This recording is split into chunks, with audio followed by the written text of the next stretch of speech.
کہاں سے آیا؟ میدان جہاد کے اندر سے آیا۔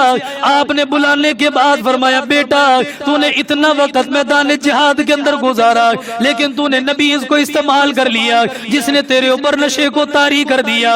فرمایا بیٹا حد لگائی گئی بند کمرے کے اندر ہے، میں اس حد کو نہیں مانتا، اسلام اس حد کو قبول نہیں کرتا، آپ کے اوپر دوبارہ حد کو لگایا جائے گا۔ بیٹا بھی اتنا فرما بردار ہے، اس نے کہا ابا جان پرواہ کوئی نہیں ہے، آپ لوگوں کو جمع کریں، لوگوں کے سامنے آپ کا بیٹا جانے کے لیے تیار ہے۔ آج لوگوں کے بھرے مجمع کے اندر باپ بیٹے کا گریبان پکڑے گا، بیٹے کو غصہ آ جائے گا، باپ ڈانٹ دے گا، بیٹا تڑپ کر رہ جائے گا، گھر آ کر کہے گا ابا اتنے لوگوں کے اندر رسوا کر دیا گیا، اتنے لوگوں کے اندر ذلیل کر دیا گیا، میرے گھر کے اندر بلانے کے بعد جو مرضی معاملہ کر دے۔ لیکن عمر ابن خطاب کا بیٹا اتنا فرما بردار نکلا، آ کر زمین کے اوپر بیٹھ گیا، جلاد کو حکم دے دیا گیا، ان کے اوپر 80 کوڑے لگا دیے گئے۔ 80 کوڑے جب مکمل ہو گئے، چلنے کی طاقت باقی نہ رہی، اٹھنے کی طاقت باقی نہ رہی، ان کو اٹھا کر لایا گیا، وہ گھر کے اندر بیٹھ گئے۔ پھر چند دنوں کے بعد اللہ کی مرضی غالب آ گئی، بیمار ہو گیا، فرمایا اسی حالت کے اندر دنیا سے انتقال کر کے چلا گیا۔ لیکن عمر نے اسلام کا فیصلہ بدلنا گوارا نہیں فرمایا۔ سیدنا عمر ابن خطاب رضی اللہ تعالیٰ عنہ بھی انہی لوگوں کے درمیان میں موجود ہے، ان کی نظریں ٹھہر گئی سیدنا عمر رضی اللہ تعالیٰ عنہ کے اوپر۔ وہ لوگ کہنے لگے عمر تیرے سے زیادہ بہادر انسان کوئی نہیں، تیرے سے زیادہ طاقتور انسان کوئی نہیں، یہ کام اگر کر سکتا ہے تو کر کے آئے گا۔ خطاب کا بیٹا کھڑا ہو گیا، جوش کے اندر جذبے کے اندر آ گیا، اگر تم لوگوں نے اعتماد کر لیا، اگر تم لوگوں نے بھروسہ کر لیا، میں تمہارا اعتماد ٹوٹنے نہ دوں گا، اس نبی کو قتل کر کے تمہارے پاس واپس آؤں گا۔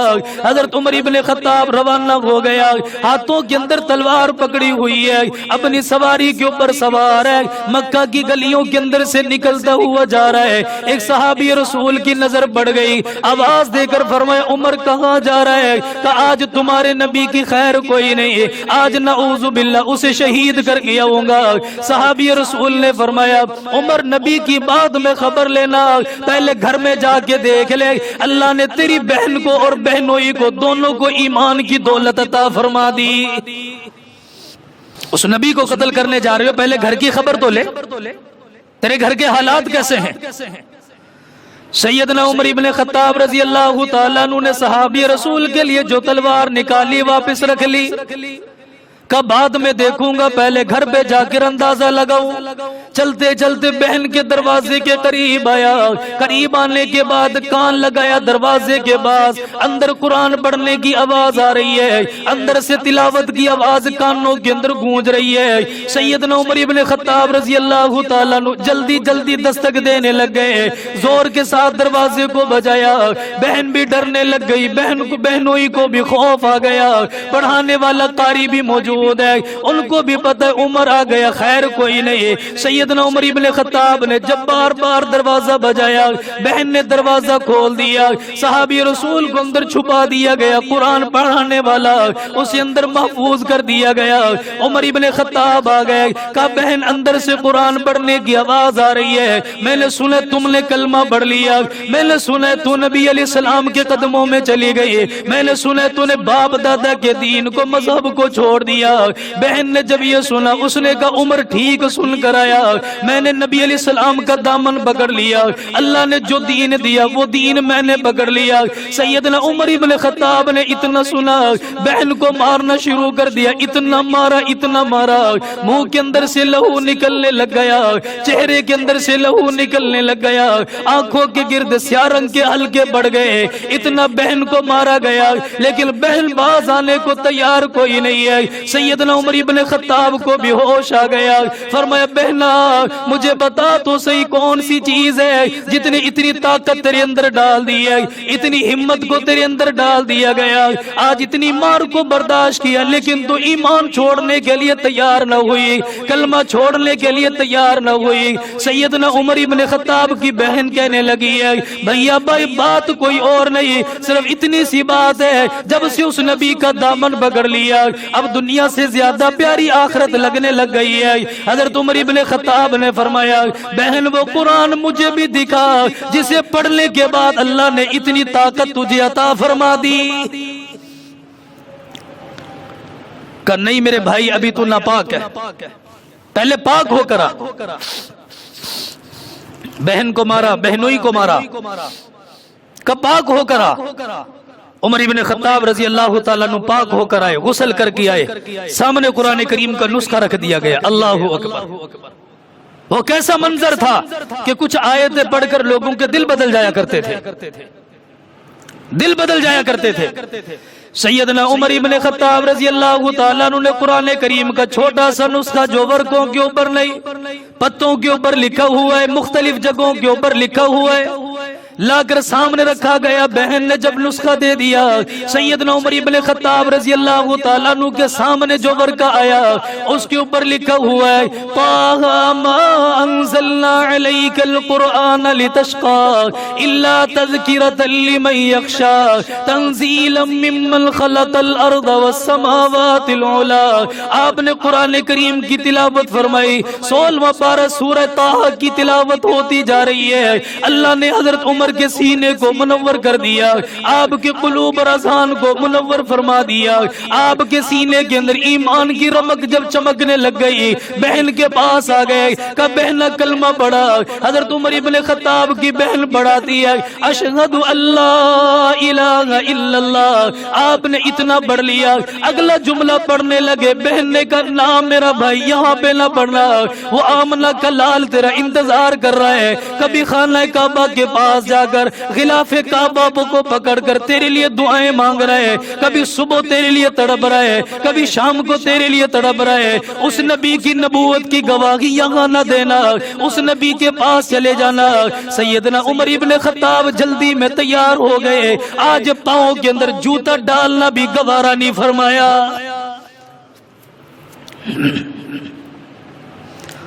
اتنی جلدی کے اندر نکلے کہیں میری جان نہ نکل جائے، کہیں میری موت نہ آ جائے. نبی علیہ السلام کی طرف چلتے رہ گئے. آپ کے صحابہ کے قریب آ گئے. حضرت حمزہ بھی کھڑے ہوئے، حضرت علی رضی اللہ تعالیٰ عنہ بھی موجود ہے. فرمایا آقا آج عمر آ رہا ہے جس نے آپ کو ستایا، جس نے صحابہ کو ستایا. آج ہاتھ کے اندر ننگی تلوار پکڑی ہوئی ہے، پاؤں کے اندر جوتا کوئی نہیں، بال بکھرے ہوئے، پتہ نہیں آج کیا بنے گا. اللہ کے نبی نے فرمایا میرے صحابہ عمر کا راستہ چھوڑ دو، اسے آنے دو، آج کچھ نہ کہنا. سیدنا عمر ابن خطاب چلتے چلتے میرے محبوب کے قدموں میں آ گیا، اللہ کے نبی کے پاس آ کر بیٹھ گیا. اللہ کے رسول نے پاک بٹھا لیا اور پاس بیٹھنے کے بعد سب سے پہلے کلمہ پڑھا اور ساتھ میں گواہی دے دی وَأَشْهَدُ أَنَّ مُحَمَّدَ الرَّسُولُ اللَّهِ. میں گواہی دیتا ہوں آپ اللہ کے رسول ہیں، آپ اللہ کے نبی ہیں. جب یہ گواہی دے دی گئی ہے آنکھوں کے اندر سے آنسو نکل رہا ہے. اپنی گزری ہوئی زندگی کو یاد کر کے رونے لگ گئے. جو صحابہ کو ستایا وہ وقت یاد آ گیا، جو نبی علیہ السلام کو ستایا وہ وقت یاد آ گیا. اتنے میں دیکھا ظہر کی نماز کا وقت قریب آ گیا.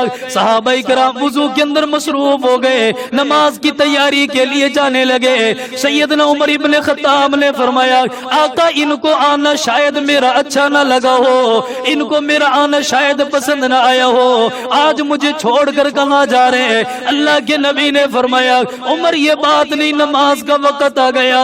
نماز کے وقت میں مسلمان کوئی کام نہیں کرتا، کوئی کام کاج نہیں کرتا، وہ صرف اللہ کی طرف متوجہ ہوتا ہے. صحابہ وضو کرنے کے لیے چلے گئے. حضرت عمر بھی تیار ہے. آقا نماز کہاں پر ادا کی جائے گی، اللہ کو کہاں پر راضی کیا جائے گا، کہاں پر قیام رکوع سجدہ ہوگا. آپ نے فرمایا عمر اسی جگہ پر نماز ادا ہوگی. اللہ کے رسول ساری دنیا کے لوگ آئے، خانہ کعبہ کے اندر چلے گئے اپنی عبادات کرنے کے لیے، طواف کرنے کے لیے. آپ نبیوں کے نبی بن کر آئے، رسولوں کے رسول بن کر آئے، پھر آپ یہاں پر نماز ادا کیوں کریں گے؟ اللہ کے نبی کی بھی آنکھوں میں آنسو آ گیا. فرمایا عمر تجھے معلوم ہے تیری برادری وہاں پر نماز پڑھنے کی اجازت نہیں دیتی. حضرت عمر رضی اللہ تعالیٰ عنہ نے تلوار نکالی. فرمایا یا رسول اللہ عمر کے آنے سے پہلے بھی چھپ کر نماز ہو اور عمر کے آنے کے بعد بھی چھپ کر نماز ہو، یہ کوئی آنے کی بات تو نہ ہوئی. چلیے میرے ساتھ نماز پڑھیں گے ایسے کہ دنیا دیکھے گی حیران ہو جائے گی۔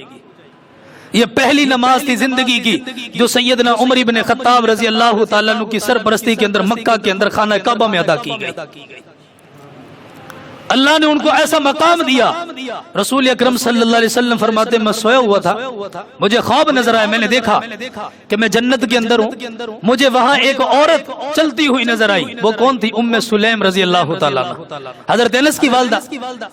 فرماتے پھر میں نے سنا کسی کے قدموں کی آہٹ ہے۔ وہ کس کے قدموں کی آہٹ تھی؟ حضرت بلال رضی اللہ تعالیٰ عنہ۔ پھر فرماتے میں آگے چلا، میں نے دیکھا خوبصورت قسم کا محل مجھے دکھایا گیا۔ میں نے کہا کہ یہ کس کا محل ہے؟ کہا یا رسول اللہ یہ عمر ابن خطاب رضی اللہ تعالیٰ عنہ کا محل ہے۔ حضور فرماتے عمر میرا دل یہ چاہتا تھا کہ میں اس محل کے اندر داخل ہو جاؤں، لیکن تیری غیرت نے مجھے وہاں داخل نہ ہونے دیا۔ حضرت عمر نے جب سنا تو رو پڑے اور کہا کہ یا رسول اللہ میری اتنی جرت کہ میں آپ کے مقابلے میں غیرت کروں گا، ہمارے اندر اتنی جرت کہاں ہے؟ وعدوں کا پکا تھا، اور اتنا پکا وعدہ کرتا جس کے ساتھ جو وعدہ کر لیا جب تک نبھانا دے اس وقت تک سکون نہیں آتا تھا۔ اللہ کرے یہ زندگی ہماری زندگیوں میں آ جائے، ہماری زندگیوں میں آ جائے۔ مدینہ منورہ کے اندر ایک شخص کو گرفتار کیا گیا، یہودیوں کی جماعت کا ایک بڑا سپہ سالار تھا۔ جب وہ گرفتار کر کے لایا گیا تو آپ نے اس کے قتل کا حکم دیا۔ اور بھائی مسلمانوں کو تنگ کرتا ہے، مسلمانوں کے خلاف سازشیں کرتا ہے، مسلمانوں کو میدان جہاد کے اندر اس نے تعقیب کیا۔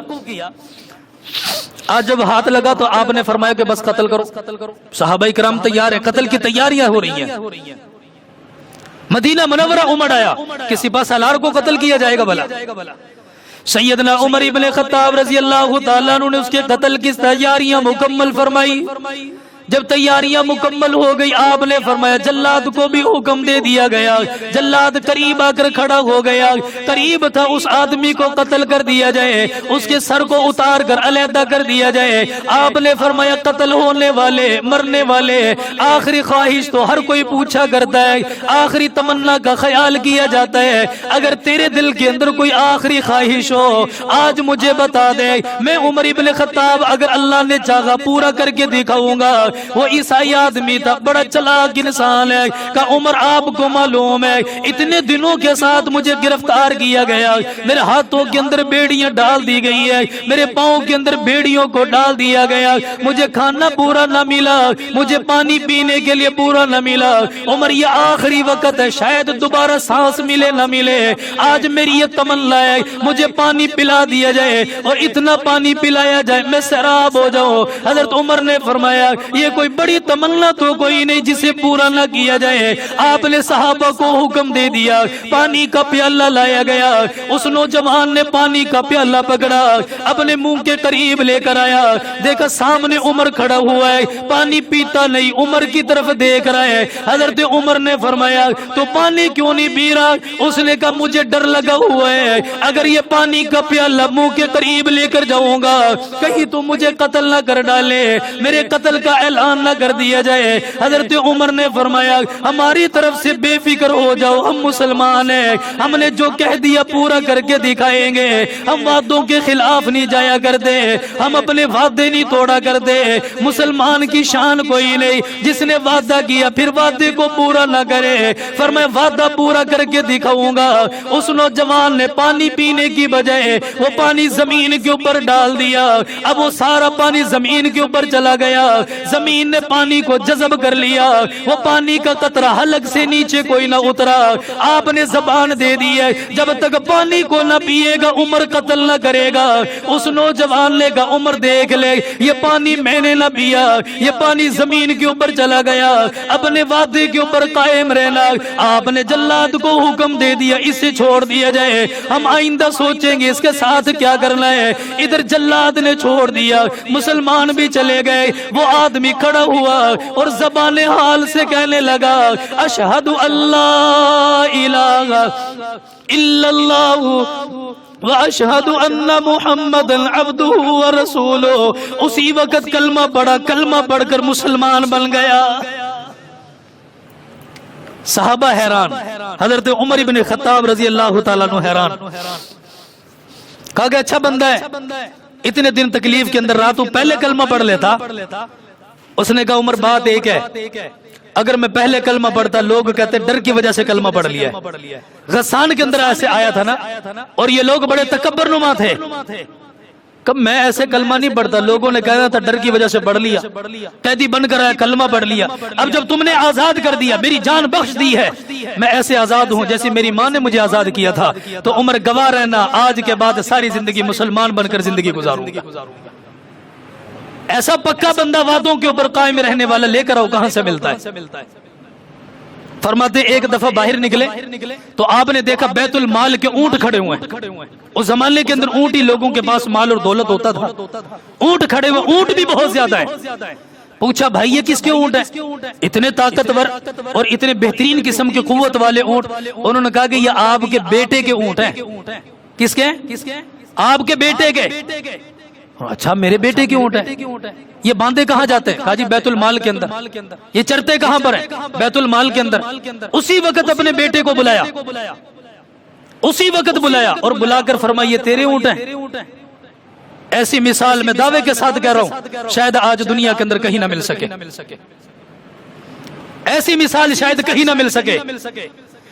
سیدنا عمر ابن خطاب رضی اللہ تعالیٰ عنہ کی نگاہ بڑھ گئی، فرمایا اونٹ یہ کس کے؟ کہا آپ کے بیٹے کے اونٹ ہیں۔ بیٹے کو بلایا گیا، کہا آپ نے لیے؟ کہا ابا جان اپنی قیمت کے ساتھ، اپنے مال اور دولت کے ساتھ خریدے گئے۔ کہا کہاں پر باندھے جاتے ہیں؟ بیت المال کے اندر ان کو باندھا گیا۔ ان کی چراگاہ کی جگہ کون سی ہے؟ فرمایا جہاں پر سرکاری جانور چرتا ہے وہیں پر جا کر یہ آپ کے بیٹے کے جانور چرنے چلے جاتے ہیں۔ حضرت عمر کو غصہ آ گیا، آپ نے اسی وقت اعلان فرما دیا کہ لوگوں یہ جائز نہیں ہے، اگرچہ میرا بیٹا کیوں نہ ہو، یہ جائز نہیں ہے، اگرچہ میرا فرزند کیوں نہ ہو۔ اپنے بیٹے کو بلایا، لوگوں کے سامنے لا کر کھڑا کر دیا گیا کہ جتنی قیمت کے اندر ان جانوروں کو خریدا، ان جانوروں کو فروخت کرنے کے بعد اتنی قیمت اپنے پاس رکھ لینا، جو اضافی قیمت ملے گی اسے استعمال کرنے کی اجازت نہیں ہے، وہ پیسہ تیرا نہیں ہے، تو اسے استعمال نہیں کر سکتا، اسے بیت المال کے اندر جمع کیا جائے گا، غریبوں کے اوپر خرچ کیا جائے گا، فقراء کے اوپر خرچ کیا جائے گا۔ صحابہ فرماتے ایسی مثال تھی، تاریخ گزر گئی، ہم نے زمانے کے اندر کبھی ایسی مثال نہیں دیکھی۔ اپنے گھر کا مال یار کوئی ایسے صرف کرتا ہے بلا؟ بیٹا تھا، بیٹے نے کہتے ہیں کہ نبیذ اس زمانے کے اندر نبیذ تھا، وہ نبیذ پینا جائز تھا، حالانکہ یہ وہ بیٹا تھا جو ساری زندگی جہاد کے اندر مصروف رہا۔ عبد الرحمن اوسط اس کا نام ہے، درمیانی بیٹا تھا۔ اس نے ایک دفعہ وہ نبیذ پینا فی ذات ہی جائز ہے، لیکن اس کے اندر نشہ پیدا ہو جائے تو حرام ہے۔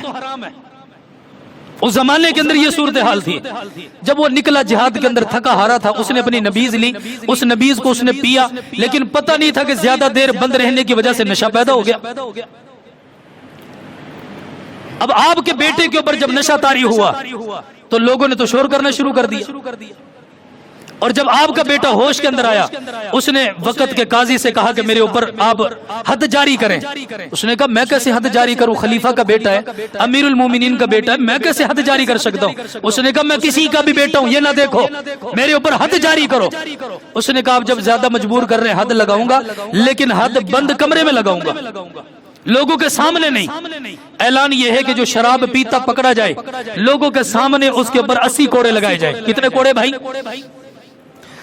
اور یہ سزا کس کے زمانے کے اندر مقرر ہوئی؟ لوگ کہتے ہیں عمر ابن خطاب کے زمانے میں۔ حقیقت یہ ہے کہ نبی علیہ السلام کے زمانے میں ایک شخص نے شراب پی، آپ کے پاس آیا، صحابہ نے سونگا تو پتہ چلا شراب پی ہے۔ 40 افراد بیٹھے ہوئے تھے، حضور نے فرمایا کہ 2 جوتے نکال کر لگاؤ۔ اب 40 نے 2 جوتے لگائے، کتنے بن گئے بھائی؟ تو یہ حضور نے حد مقرر فرمائی ہے، یہ کسی قاضی نے نہیں، کسی عدالت نے نہیں، یہ کس نے فرمائی ہے؟ حضور نے فرمائی ہے۔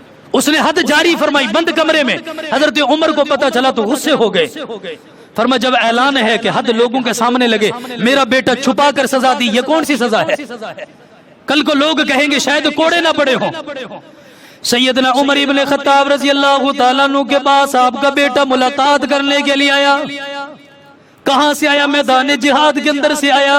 آپ نے بلانے کے بعد فرمایا بیٹا تو نے اتنا وقت میدان جہاد کے اندر گزارا لیکن تو نے نبیز کو استعمال کر لیا جس نے تیرے اوپر نشے کو طاری کر دیا۔ فرمایا بیٹا حد لگائی گئی بند کمرے کے اندر ہے، میں اس حد کو نہیں مانتا، اسلام اس حد کو قبول نہیں کرتا، آپ کے اوپر دوبارہ حد کو لگایا جائے گا۔ باپ کا بیٹا بھی اتنا فرما بردار ہے، اس نے کہا ابا جان پرواہ کوئی نہیں ہے، آپ لوگوں کو جمع کریں، لوگوں کے سامنے آپ کا بیٹا جانے کے لیے تیار ہے۔ آج لوگوں کے بھرے مجمع کے اندر باپ بیٹے کا گریبان پکڑے گا، بیٹے کو غصہ آ جائے گا، باپ ڈانٹ دے گا، بیٹا تڑپ کر رہ جائے گا، گھر آ کر کہے گا ابا اتنے لوگوں کے اندر رسوا کر دیا گیا، اتنے لوگوں کے اندر ذلیل کر دیا گیا، میرے گھر کے اندر بلانے کے بعد جو مرضی معاملہ کر دے۔ لیکن عمر ابن خطاب کا بیٹا اتنا فرما بردار نکلا، آ کر زمین کے اوپر بیٹھ گیا، جلاد کو حکم دے دیا گیا، ان کے اوپر 80 کوڑے لگا دیے گئے۔ 80 کوڑے جب مکمل ہو گئے، چلنے کی طاقت باقی نہ رہی، اٹھنے کی طاقت باقی نہ رہی، ان کو اٹھا کر لایا گیا، وہ گھر کے اندر بیٹھ گئے۔ پھر چند دنوں کے بعد اللہ کی مرضی غالب آ گئی، بیمار ہو گیا، فرما اسی حالت کے اندر دنیا سے انتقال کر کے چلا گیا۔ لیکن عمر نے اسلام کا فیصلہ بدلنا گوارا نہیں فرمایا۔ یہ تھی زندگی، میں کیسے بدل دوں؟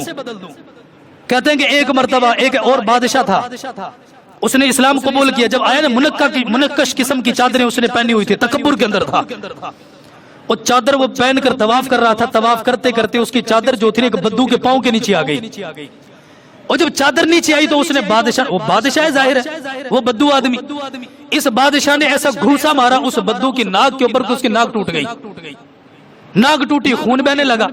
اس نے طواف چھوڑا، جلدی سے چلا حضرت عمر کے پاس، اس نے کہا حضرت آپ کی موجودگی میں یہ کیا میرے ساتھ، آپ بتائیے۔ حضرت عمر رضی اللہ تعالیٰ نے اس بادشاہ کو بلایا، کہا ہمارے اسلام کے اندر یہ ہے بدلے کے اندر ناک توڑی جائے گی، یا تو اسے راضی کر لے۔ اس نے کہا حضرت خیر کریں، میں بادشاہ ہوں، میں کوئی عام بندہ تھوڑی ہوں، میں بادشاہ ہوں۔ اس نے کہا بادشاہ ہو، فقیر ہو، وزیر ہو، یہاں سب برابر ہے، اسلام کسی کی ملکیت نہیں، یہ سب برابر ہیں، یا تو اسے راضی کر، اگر یہ راضی نہیں ہوتا تو میں عمر ابن خطاب خود تیری ناک کو توڑوں گا۔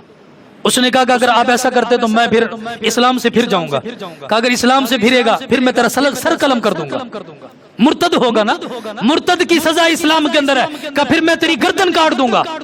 اس نے کہا اچھا ایسا کریں ایک رات کا مجھے ٹائم دے دے، کہا کوئی مسئلہ نہیں، ایک رات کا ٹائم دیا، بھاگ گیا، اپنے ملک پہنچا، وہاں جا کر پھر مرتد ہوا۔ بات یہ تھی کہ سب کچھ گوارا کیا لیکن اسلام کے اندر ایک ذرے کے برابر نہ آگے بڑھے نہ پیچھے ہٹے، جو اسلام حضور نے دیا اسی کے اوپر قائم ہو کر دکھائے۔ بادشاہ کے لیے بھی فیصلہ وہی ہے جو غریب کے لیے ہوا کرتا ہے۔ ساری زندگی گزری، بڑھاپے کی حالت آ گئی، اور آپ کے زمانے کے اندر فتوحات اتنی زیادہ، آپ کے قتل کرنے والا جو شخص تھا ابو لولو فیروز مجوسی، یہ ایران کا رہنے والا گندا آدمی تھا، ذاتیات کی وجہ سے حضرت عمر کو قتل کیا اس نے۔ سیدنا عمر ابن خطاب رضی اللہ تعالیٰ عنہ کا زمانہ، اللہ نے فتوحات بے شمار عطا فرمائی۔ یہ نوجوان چلا ایران کے اندر سے چلتے چلتے حضرت عمر کے پاس آ گیا، اور آنے کے بعد کہنے لگا حضرت آپ نے فرمایا ہمارے درمیان میں فیصلہ کیا جائے گا، کسی کے اوپر ظلم نہیں کیا جائے گا۔ آپ نے فرمایا ہاں ایسی مثالیں موجود ہیں، میرا اپنا بیٹا آیا میں نے انصاف کر کے دکھایا، بادشاہ آیا میں نے انصاف کر کے دکھایا، تیرے ساتھ بھی انصاف کیا جائے گا۔ اس نے کہا آپ کا نوجوان آپ کا بھائی ہے مغیرہ بن شعبہ، میں اس کا غلام ہوں، مجھ سے اتنا زیادہ کام لیتا ہے لیکن مزدوری بدلے کے اندر تھوڑی دیتا ہے۔ حضرت عمر نے فرمایا کتنی مزدوری دیتا ہے؟ کہ اتنی مزدوری دیتا ہوں۔ فرمایا کتنا کام کرتے ہو؟ کہ یہ بھی کام کرتا ہوں وہ بھی کام کرتا ہوں۔ حضرت عمر نے فرمایا تیرا مالک تجھ سے مزدوری کم لے رہا ہے، تو مزدوری کم دے رہا ہے، اس سے بھی زیادہ اس کا حق بنتا ہے، میں تیرے اوپر کوئی زیادتی نہیں کروں گا۔ آپ نے اتنا کہا، وہ نوجوان چند قدم چلنے کے بعد کہنے لگا عمر آپ نے کہا چکی بنا کر دے دو۔ فرمایا ایسی چکی بناؤں گا جس کا چرچا مشرق میں بھی ہوگا، مغرب کے اندر بھی ہوگا، شمال کے اندر، جنوب کے اندر بھی ہوگا۔ حضرت عمر نے صحابہ کو مسکراتے ہوئے فرمایا دیکھ لو یہ نوجوان قتل کی دھمکی دے کر جا رہا ہے۔ صحابہ نے کہا قتل کر دیں، کہا نہیں، جب تک جرم نہ کرے قتل کیسے کر سکتے ہو؟ نماز کا وقت آیا، حضرت عمر اسی رات میں سوئے ہوئے، فرمایا خواب دیکھا، ایک میں نے مرغ کو دیکھا، اس مرغ نے 3 ٹھونگے ماری ہیں اور میری کمر کے اندر سے خون بہنے لگ گیا۔ اب وہ تعبیر غالب آنے والی تھی کہ فجر کی نماز کے اندر آ گئے، مصلی کے اوپر کھڑے ہوئے تھے ادب احترام کی جگہ پر۔ وہ شخص جو حضرت عمر کے پاس مسئلہ پوچھنے آیا، اس نے بغل کے اندر خنجر دبایا ہوا ہے لہو کے اندر، اور یہ مصلی بھی کوئی عام نہ تھا۔ یہ کس کا مصلی تھا بھائی؟ کس کا مصلی تھا؟ جگہ کون سی تھی؟ مسجد نبوی۔ نماز کون سی تھی؟ فجر کی۔ مصلی کس کا تھا؟ حضور انور صلی اللہ علیہ وسلم کا تھا۔ آپ نماز پڑھا رہے، وہ پیچھے سے نکلا، اس نے خنجر لیا، ایسے کمر کے اندر 3 بار کیے۔ زہر الو تھا نا، ایک لگا، دوسرا لگا، تیسرا لگا، جب یہ وار لگتے رہے تو جسم کے اندر سے خون کا فوارہ پھوٹ پڑا۔ اللہ اکبر! ہم سے تو مچھر برداشت نہ ہو، مکھی برداشت نہ ہو۔ وہ بھی ایک نمازوں سے محبت تھی، مثالیں کہاں ملتی ہیں؟ وہ خنجر لگا، نیچے گرے، نیچے گرتے گرتے حضرت عبد الرحمن بن عوف کا دامن پکڑا، کہا میں مر جاؤں، نماز نہیں چھوٹنی چاہیے، نماز نہیں جانی چاہیے۔ ہماری زندگیوں کا کیا ہے؟ نماز نہ جائے۔ اسے پکڑ کر کھڑا کیا، اس نے 2 رکعت مکمل فرمائی، یہاں سے یہ بھاگا، صحابہ اکرام کی صف گنجان، اس نے صحابہ کو شہید کیا، زخمی بھی کیا، بالآخر نماز مکمل ہوئی تو اسے پکڑنے کے بعد جب اس نے خود اپنے آپ کو مارا، خود مر گیا۔ حضرت عمر بن خطاب رضی اللہ تعالیٰ عنہ کو ہوش ہے، پوچھا میرا قاتل کون تھا؟ کہا آپ کا قاتل ایران کے اندر سے تھا، مجوسی تھا۔ کہا شکر اللہ کا، فزت برب الکعبہ، آج عمر کامیاب ہو گیا۔ کیوں؟ کہ میرا قاتل کوئی مسلمان نہیں ہے۔ یہ وہ شخصیت ہے میرے عزیز بھائیوں کہ جسے اللہ کے نبی علیہ السلام نے غلاف کعبہ پکڑ کر اسلام کی عزت کے لیے مانگا۔ یکم محرم الحرام کو ان کی شہادت ہے۔ لوگ بڑا پیروپیگنڈا کرتے ہیں، نہ دھیان دیا کرو، اگر میرے ملک کے اندر عمر کی عزت محفوظ نہیں، سمجھو کچھ بھی محفوظ نہیں ہے۔ بس ڈٹ جاؤ ان کی سیرتوں پر، اللہ تعالیٰ ان جیسا ایمان ہمیں عطا فرمائے، ان جیسا عقیدہ ہمیں عطا فرمائے۔ نماز کا سبق ملا، نمازیں اللہ تعالیٰ مرتے دم تک ہم سب کو نصیب فرمائے۔ عدل انصاف اللہ تعالیٰ ایک دوسرے کے درمیان ہمیں قائم کرنے کی توفیق عطا فرمائے۔